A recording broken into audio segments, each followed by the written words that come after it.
Today we're going to talk about how to get citation in a bibliography using Mendeley.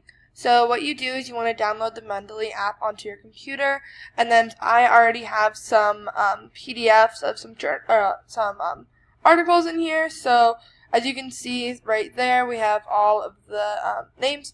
So you want to do, you go to Tools, and then install the MS Word plugin. I already have it in. So then we're going to go over to Word. I already have it all done, but we'll do it again just to show you.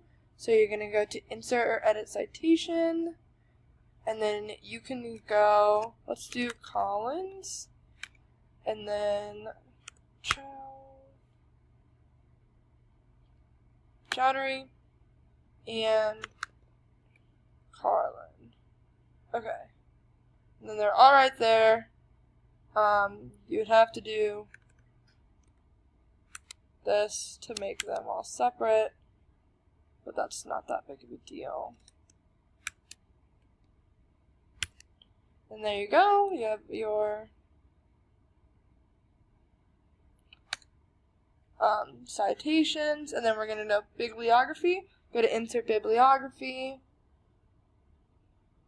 and then there you go, they're all right there in the same order that we had them here. And that's about it for Mendeley and doing the citations. I hope you thought this was helpful.